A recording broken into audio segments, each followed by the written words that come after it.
ఓం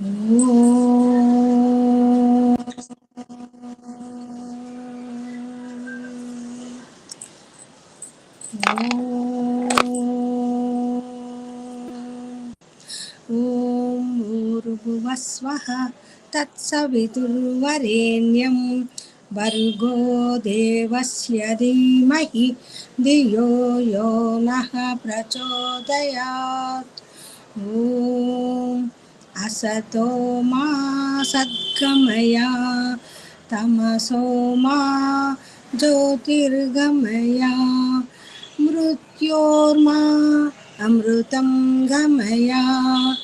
ఓం సహనావతు సహనౌ భునక్తు సహ వీర్యం కరవావహై తేజస్వినావధీతమస్తు మా విద్విషావహై. ఓం శాంతి శాంతి శాంతి. నమస్తే అమ్మ, అందరికీ నమస్తే. అందరికీ నమస్తే. ఈరోజు మనం వేదాంత దర్శనంలోని ప్రథమ అధ్యాయంలోని తృతీయ పాదమును ప్రారంభించుకుంటున్నాము. సర్వజ్ఞుడు సర్వశక్తిమంతుడు పరమాత్ముడు, జడచేతన జగత్తునకు పరమాత్ముడే అధిపతి. అలాగే ఈ కార్యరూప జగత్తునకు పరమాత్ముడు నిమిత్త కారకుడు. అటులనే సర్వజీవులు వివిధ శరీరాదుల యందు నివసించి ఆ శరీరము ద్వారా ఏవైతే విశేష సుఖము విశేష దుఃఖము వివిధ పరిస్థితులను జీవుడు అనుభవిస్తున్నాడు. దీనికంతటికి కారణం అక్కడ పరమాత్ముని యొక్క నిమిత్త కారణమే అని చెబుతూ ఒక సూత్రాన్ని చెప్తున్నాడు. ద్యుభ్యా ద్యుబ్వా ధ్యాయతనం, ద్యుబ్వా ద్యుబ్వా ధ్యాయతనం విడదీస్తే ద్యు భూ అది ఆయతనం యనాదేశ సంధి అయ్యి ద్యుభ్యాధ్యాయతనం అనే సూత్రమైంది. అంటే ద్యులోకమునకు మరియు భూలోకమునకు, ద్యులోకమునకు మరియు భూలోకమునకు ఎవరు ఆధారం? ఈ పృథ్వీలోకం కిందికి ఉంది, ద్యులోకం పైన ఉంది కదా. ఈ రెండు లోకాలకు ఎవరు ఆధారం అంటే స్వశబ్దాత్ ఆత్మ అంటున్నాడు. ద్యులోక పృథివీలోకాలకు ఆధారము పరమాత్ముడు. అయితే ఇక్కడ ఇప్పుడు మనం స్వాధ్యాయము అనే పదమును యోగ దర్శనంలో చెప్పుకున్నప్పుడు స్వస్య అధ్యయనం స్వాధ్యాయం అంటే స్వయమును తెలుసుకోవడము కూడా స్వాధ్యాయమే. అలాగే అంటే లోకమున స్వయం అంటే ఆత్మ కదా వర్తిస్తుంది. మరి ఈ ద్యులోక పృథివీలోకాలకు ఆధారము మీరు స్వయం అంటే ఆత్మ అన్నారు. మేము ఇక్కడ ఆత్మ అంటే ఎవరిని తీసుకోవాలి అనేది ప్రశ్న. దానికే మన ఋషులు ఏం చెప్తున్నారంటే, సరే నీకు ఈ సందేహం కలిగింది కదా, ఈ ద్యులోకము పృథివీలోకమునకు ఆధారం ఆత్మ అంటే ఆ ఆత్మ అన్నప్పుడు మేము ఎవరిని తీసుకోవాలి అన్న మీ సంశయాన్ని మేము దూరం చేస్తున్నాము. ఏమని? యస్మిన్ ద్యౌః పృథివీ చాంతరిక్షం మోతం మనః సహ ప్రాణైశ్చ సర్వైః తమైకం జానథ ఆత్మానం అన్యావాచో విముంచతామృతస్యేష సేతుః. ఇక్కడ నువ్వు ఆత్మని తీసుకోవాలా పరమాత్మని తీసుకోవాలా అని నువ్వు ఏదైతే భ్రాంతిని వ్యక్తపరుస్తున్నావో నువ్వు అతనిని తీసుకో. ఎవని యందు ద్యులోకముందో, ఎవని యందు పృథ్వీలోకముందో, ఎవని యందు అంతరిక్ష లోకముందో, ఎవడు మనస్సుతో కూడినటువంటి సర్వజీవుల యొక్క కార్యాచరణని ఎరగగలడో, ఎవరిని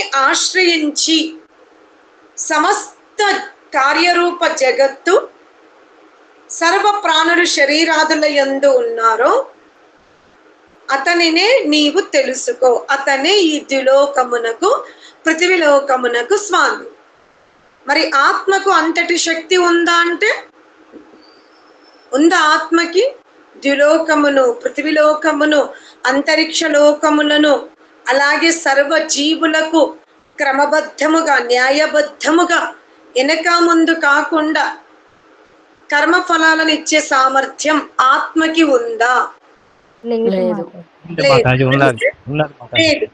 కావున అక్కడ ఎవరు? ఇక్కడ పరమాత్ముడే. అంటే పరమాత్మునికి మాత్రమే ఇంతటి సామర్థ్యం ఉంది. అందుకనే స్వ అన్నప్పుడు ఇక్కడ మీరు పరమాత్ముని తీసుకోండి అంటాడు. అంటే పరమాత్ముడు అన్నాడు. మరి ఆ పరమాత్ముని యొక్క సామర్థ్యం ఏంటి?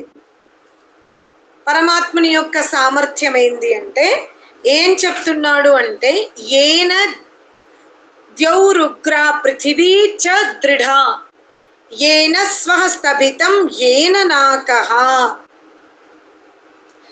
ఎవని సామర్థ్యముతో, ఎవని అనంత శక్తితో ఈ పృథివీ ఇంత దృఢముగా ఉంది.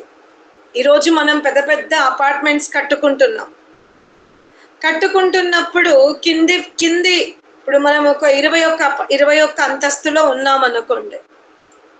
20 వాడు షికాయత్ చేస్తాడు, మీరు బాగా సౌండ్ చేస్తున్నారు, కుర్చీలు జరుపుతున్నారు. తర్వాత కొన్ని ఏరియాలో అయితే మెకానిక్ని పిలిపించుకోవాలన్నా, ప్లంబర్ పిలిపించుకోవాలన్నా టైమింగ్స్ ఉంటాయి. ఎందుకు? పక్క వాళ్ళకి దానివల్ల విఘ్నం కలగద్దు అని. అంటే మానవుడు ఇంత విజ్ఞానాన్ని తెలుసుకుని ఇంత అందంగా నిర్మాణము చేసుకుంటున్నప్పటికీ కూడా అందులో ఎన్నో అవకతవకలు, బాధలు, విఘ్నాలు ఉన్నాయి. మరి అది సమర్థవంతంగా నిర్మాణం జరగట్లేదా అంటే అద్భుతమైన నిర్మాణం చేస్తున్నాం. ఒక 5 ఎకరాలలోనే 10-15 వేల మంది ఉండేలాగా ఈనాడు మన జీవన విధానాన్ని మనము ఆ విధంగా గృహ నిర్మాణాలు చేసుకుంటున్నాం. అందులోనే పార్కు, అందులోనే స్విమ్మింగ్ పూల్, అందులోనే సినిమా హాల్, అందులోనే అనేక రకాల వస్తువులు దొరికే వ్యవస్థ చేసుకుంటున్నాం.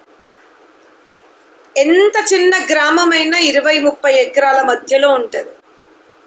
అక్కడ కూడా 5,000 మంది ఉండని వాళ్ళు ఉంటారు.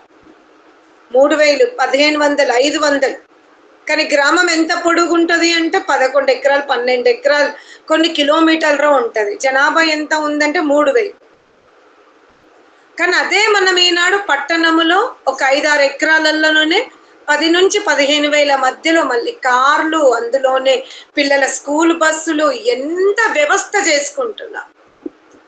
దీన్ని చూసి మనం అనుకుంటున్నాము, అబ్బా మానవుడి సామర్థ్యం చాలా పెరిగిపోయింది. పెరగలేదు అనడానికి లేదు, పెరిగింది. కానీ అందులో ఎన్నో లోటుపాట్లు ఉన్నవి.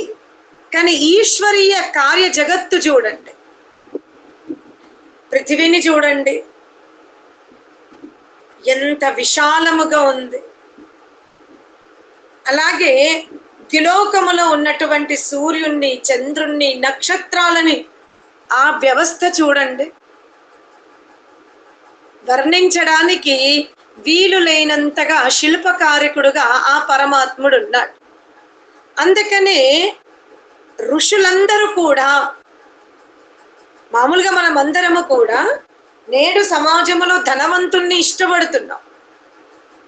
కానీ ఒకప్పుడు విద్యావంతులకి ఎక్కువ గౌరవం ఉండేది. ఎవరైనా ఒక మంచి జ్ఞానవంతుడు ఎదురవుతే అతనితో ప్రశ్నించాలని, సంభాషణ చేసుకోవాలని, వాళ్ళ మధ్యలో కూర్చోవాలనే ఆసక్తి ఉండేది. ఇప్పుడు అర్థమూలం ఇదం జగత్. ధనమున్నవాడు సత్యం చెప్తే సత్యం, అసత్యం చెప్పినది సత్యమే. కానీ ఋషులు ఎవరిని పట్టుకున్నారు అంటే, ఎవరైతే ఈ కార్యరూప జగత్తుని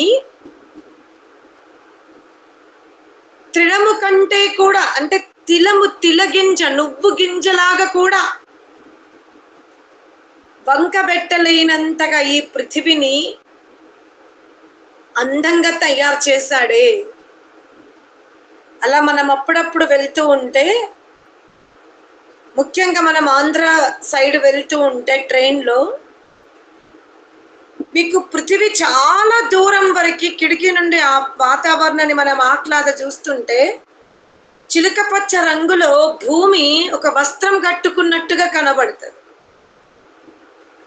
అరటి తోటలు, మామిడి తోటలు, జీడిపండు తోటలు, ఇక వరి పంట అది చల్లటి గాలిలో కోమలమైన దాని ఆకులు ఆ గాలికి ఊగుతూ ఉంటే ఒక నూతనమైన వధువు పట్టుచీర కట్టుకున్నట్టుగా పృథివీ అంత అందంగా ఉంటది. ఇక మనం మేఘాలయం వైపు వెళ్తే ఆ మేఘాలు ఇలా పృథివీకి ఆనుకొని మన తలకి తగులుతాయేమోనన్నంత ఆహ్లాదాన్ని ఇస్తూ ఉంటది. మరి ఎక్కడ సుత్త పెట్టాడు, ఎక్కడ గడ్డపార పెట్టాడు, ఎక్కడ రంపం పట్టాడు, ఇంత చక్కగా ఈ 3 లోకాల యొక్క నిర్మాణం చేశాడే ఆ బ్రహ్మ.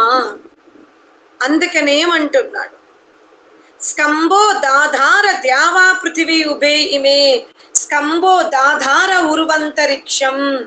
అసలు ఆ పరమాత్ముడు 7 రకాల భువనాలను తయారు చేసి దేని మీద ఆ స్తంభం కట్టాడు. అసలు ఆ ద్యులోక, పృథివీలోక, సురభిలోకాలకు పునాది ఎక్కడుంది? ఎంత గట్టి పిల్లర్ వేశాడు, ఎంత వెడల్పు వేశాడు, ఎంత లోతుగా వేశాడు. అంచనా వేయడానికి కూడా మన బుద్ధి సరిపోవడం లేదు. అందుకనే సహస్ర శీర్ష పురుష అంటాడు. ప్రపంచంలో ఉన్నటువంటి విద్వాంసులందరూ కూడా ఒక చోట కూర్చుని పరమాత్ముడు నిర్మాణము చేసిన ఈ సృష్టి కార్యాన్ని వాళ్ళు నిర్మాణం చెయ్యగలరా? ప్రపంచ కోటాన కోట్ల శాస్త్రవేత్తలందరూ ఒక చోట కూర్చుని పరమాత్మునితో పోటీ పడితే గెలవగలమా? కానీ ఆ ఏక విభుడు, ఏక రసుడు ఎలా ఎంత అద్భుతమైన సృష్టిని తయారు చేశాడు. సృష్టిని తయారు చేసి వదిలిపెట్టాడా అంటే దాన్ని మళ్ళీ తనే ఆధారంగా పట్టుకొని ఉన్నాడు. అంతవరకే ఉన్నాడా అంటే మళ్ళా జీవుల వైపు కాన్సన్ట్రేషన్ చేస్తాడు. అరే, ఏ జీవులు వివిధ యాతనలు అనుభవిస్తున్నవి, వీళ్ళకి కాస్త ఉపదేశం ఇచ్చి ఈ భయంకరమైన యాతనల నుండి ఊర్ధ్వం వైపు నడిపించడానికి పరమాత్ముడు జీవుని పట్ల చేస్తున్న ప్రయత్నం సామాన్యమైన ప్రయత్నం కాదు. నిక్కచ్చిగా చెప్తున్నాడు, అంధం తమః ప్రవిశంతి. ఒరే, జడ వస్తువుని ఆరాధించకు, జడ వస్తువు వెనుకనే నీ జీవనాన్ని సమాప్తం చేసుకోకు. క్రతోస్మర, కర్మలని పరీక్షించుకో. నీ కర్మలు పుణ్యదాయకముగా ఉన్నాయా, శుభదాయకంగా ఉన్నాయా, అజ్ఞానముతో ఉన్నాయా, అశుభముగా ఉన్నాయా? ఇప్పుడన్నా వెతుకు, ఒక్కసారి జల్లెడబట్టుకో. ఎందుకంటే ఈ కర్మలు నీ యొక్క మస్తిష్క భాగంలో ఉన్నంత వరకే నీకు కర్మఫలం అనుభవించాల్సిన అవసరం ఉండదు. అవి ఒక్కసారి నా వరకు వచ్చినవి అంటే నీవు ఇక అనుభవించవలసిందే. అందుకే నా వరకు వచ్చేలోపు కర్మలు చేసావా పర్వాలేదు, కానీ అందులో ఎన్ని జల్లెడబట్టాలో తొందరగా జల్లెడబట్టేసుకో. అవి నా వరకు రానివ్వకు అని జీవుణ్ణి వీపు తట్టి తండ్రిగా, తల్లిగా, గురువుగా, మిత్రుడుగా ఎంత చక్కగా జీవుణ్ణి ప్రేరేపిస్తాడో. రే, లోభివి కాకురా, దత్తవి కాకురా, కమలం పువ్వు వలె ఉండురా అని. ఒకవైపు కార్యరూప జగత్తును చేస్తాడు, మరొక వైపు వివిధ జీవుల ఉద్ధరణ కోసము నిరంతరము ప్రయత్నం చేస్తున్నాడు. ఇంకోవైపు స్థూల దేహాన్ని వదిలిపెట్టినటువంటి జీవులను సువ్యవస్థగా మార్గ మధ్యములో ఎవ్వరు మింగకుండా, ఎటువంటి గాయాలు తగలకుండా, అరే నేను ఇంత అద్భుతమైన దేహము నుండి ఇంత నీచ యోనికి వెళ్ళిపోతున్నానని కృంగిపోకుండా మూర్ఛ అవస్థలో మనని పడుకోబెట్టుకొని తీసుకెళ్తున్నాడే. శస్త్రచికిత్స జరిగేటప్పుడు వైద్యులు మనకి మత్తు ఇంజెక్షన్ ఇచ్చి ఆ దుఃఖము నుండి ఎలా మనని కాపాడుతున్నారో, పరమాత్ముడు కూడా ఒక స్థూల దేహాన్ని వదిలినప్పుడు మరొక స్థూల దేహంలోకి ప్రవేశించే వరకు ఆ దారిలో జరుగుతున్నటువంటి చికిత్స అంతా కూడా మూర్ఛ అవస్థలో చేస్తున్నాడే. సెకండ్కి కోటాన కోట్ల జీవులు శరీరాన్ని వదిలిపెడుతున్నవే. అవేమన్నా పక్కింట్లోనో ఇరిగింట్లోనో వదిలిపెడుతున్నారా? ఒకరు అమెరికాలో వదిలిపెడితే, ఒకరు ఇంకో గ్రహంలో వదిలిపెడితే, ఇంకొకరు ఇంకో గ్రహంలో వదిలిపెడుతున్నారే. మరి పరమాత్ముడు ఎంత వేగముగా క్రియాశీలుడై, మనమన్నా అప్పుడప్పుడు ఈమెకి ఇవ్వాలనుకున్న గిఫ్ట్ ఆమెకి ఇస్తాం, ఆమెకి ఇవ్వాలనుకున్న గిఫ్ట్ ఈమెకి ఇస్తాం. ఎంత బుద్ధి ఉపయోగించినా, ఎంత కవర్లో పెట్టుకున్నా, మనం ఎక్కడికైనా పోవాలంటే హడావుడి పడుతూ ఉంటాం. కానీ పరమాత్ముడు చూడండి, నిరంతరము కార్యరూప జగత్తుని పోషిస్తున్నాడు. జీవులకు కిందికి పడిపోకుండా ప్రేరణ ఇస్తున్నాడు. స్థూల దేహాన్ని వదిలిపెట్టినటువంటి సర్వ ఆత్మలని అండజములోకి, ఉద్భిజములోకి, స్వేదజములోకి, జరాయుజములోకి వేగముగా, న్యాయబద్ధముగా మార్కులని బట్టి, పర్సంటేజ్ను బట్టి ఇస్తున్నాడే. అంతవరకే ఆగుతున్నాడా? ఇప్పుడు ఆస్ట్రేలియా వాళ్ళకి మనకంటే ముందుంటారు, దుబాయ్ వాళ్ళు ఇంకో టైంలో ఉంటారు. అంటే ఎవరైతే జీవనముక్త ఉపాసకులు ఉన్నారో, ఇప్పుడు ఇక్కడ మనం క్లాస్లో ఉన్నాం, కానీ ఏదో ఒక కంట్రీలో ఇప్పుడు ఉదయం అవుతుంది అనుకోండి, వాళ్ళు ఉపాసన ప్రారంభిస్తారు. ఇంకో కంట్రీలో మెడిటేషన్. ఇలా ఒక సమయములో పరమాత్ముడు కార్యరూప జగత్తును చూసుకోవాలి. వేద ఉపదేశము చేసి కర్మల నుండి క్రిందికి పోకుండా చూసుకోవాలి. స్థూల దేహాన్ని వదిలిపెట్టి ఉన్నటువంటి జీవాత్మకు మార్గ మధ్యలో విఘ్నము కలగకుండా, బాధ కలగకుండా, దుఃఖము కలగకుండా మూర్ఛ అవస్థలో తీసుకెళ్ళిపోతున్నాడు.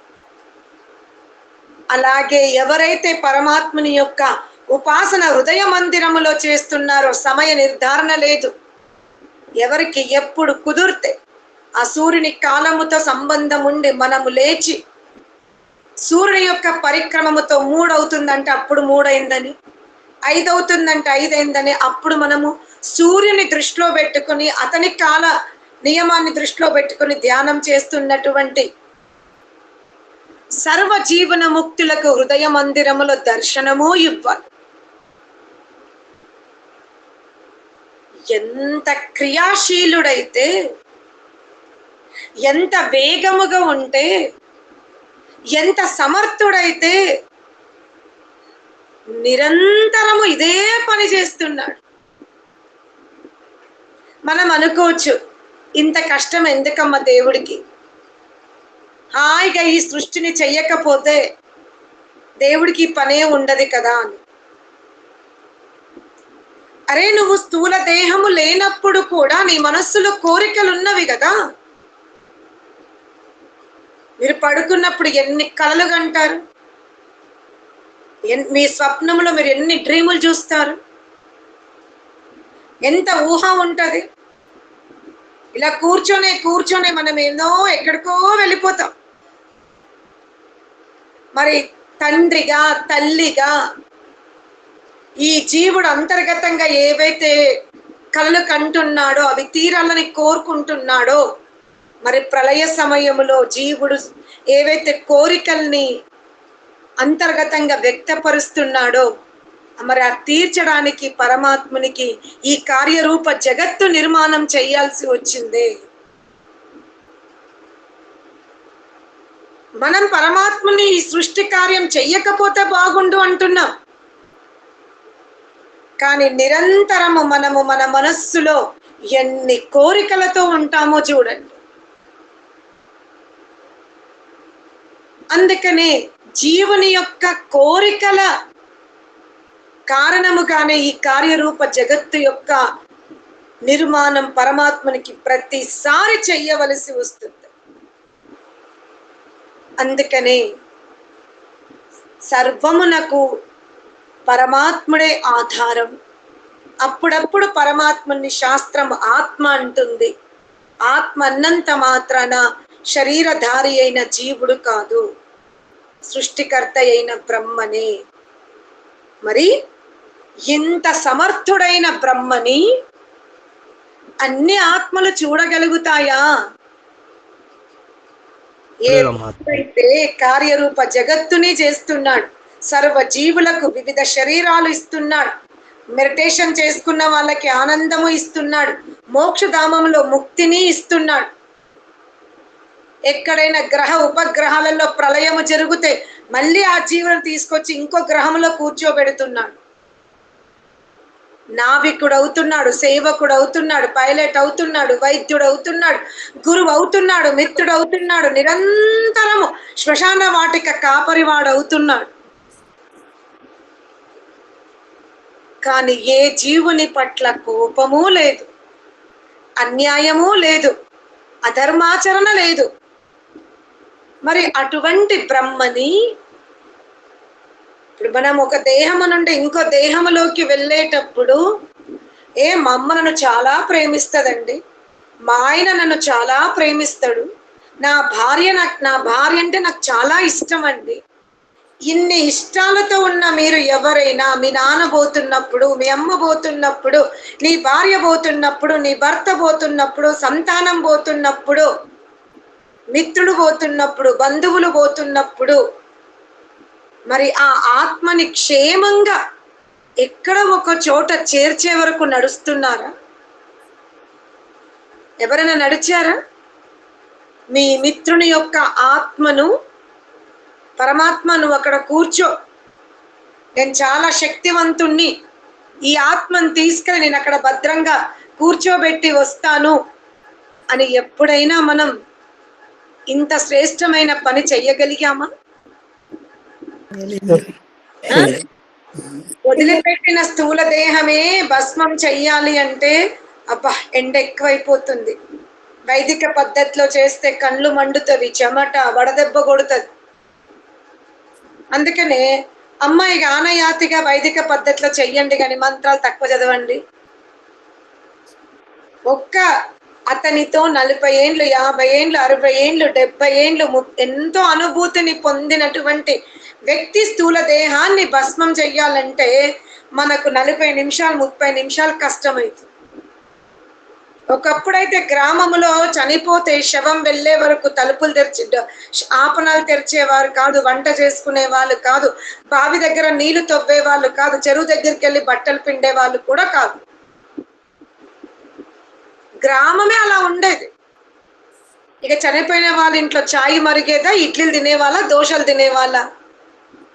ఇప్పుడు శవం అక్కడ ఉంటది, 4 అంగుళాల దూరంలో ఇడ్లీలు టీలు తాగుతూనే ఉంటాం. ఇక వాటర్ సప్లైకి అయితే అంత ఉండదు. అయినా అంతేష్టిని క్రమబద్ధంగా భస్మం చేస్తున్నామంటే అబ్బా ఇప్పుడు ఓపికలు ఉండట్లేవమ్మా అంటాం. సీరియల్ చూడడానికి ఓపిక ఉంటుంది, షాపింగ్ వెళ్ళి రకరకాల చీరలు కొనడానికి ఓపిక ఉంటుంది, ఇరుగు పొరుగు ముచ్చట్ల కోసం ఓపిక ఉంటుంది, మనస్సుని ఇతరుల గురించి నెగిటివ్గా ఆలోచించడానికి సమయం ఉంటుంది, యోజనలు చేస్తూ ఉంటాం, కన్నింగ్ నేచర్ని డెవలప్ చేసుకుంటూ ఉంటాం, అన్నిటికీ సమయం ఉంటుంది. కానీ మనం పుట్టి ఊహ వచ్చి చచ్చిపోయే లోపు ఒక 100 అంత్యేష్టిలు కూడా మనం పాల్గొనం. తిప్పి కొడితే 30-40 దానికి ఐరాన్ అయిపోతాం. మరి పరమాత్ముడైతే శ్మశాన వాటికలో నిరంతరం కాపరివాడిగా ఉంటున్నాడు. అట్టి పరమాత్ముణ్ణి అన్ని ఆత్మలు చూడగలుగుతాయా అంటే కాదు. పశ్యంతి కోపి ధీరాహ, ఏ కొందరో అతనిని దర్శించుకోగలుగుతారు. ఏ కొందరో పరమాత్ముడు కట్టినటువంటి సేతు మీద తన జీవన యాత్రని కొనసాగించుకోగలుగుతారు. సర్వులు ఇంతటి గొప్ప కార్యాన్ని చెయ్యలేరు. అంటే మానవుడి ద్వారా నిర్మాణమైన వంతెన మీద బద్రీనాథ్, కేదార్నాథ్ వెళ్ళగలుగుతున్నాం, కానీ పరమాత్ముడు కట్టినటువంటి వంతెన మీద జీవుడు ఎక్కగలుగుతున్నాడా అంటే సమాధానము చిక్కదు. అందుకనే కోపి ధీరాహ, ఆ పరమాత్ముని ద్వారా నిర్మింపబడినటువంటి వంతెనని ఏ కొందరో ఉపయోగించుకోగలుగుతారు అని ఈ సూత్రమున చెప్పే ప్రయత్నం చేశాడు. ఓం శాంతి శాంతి శాంతి.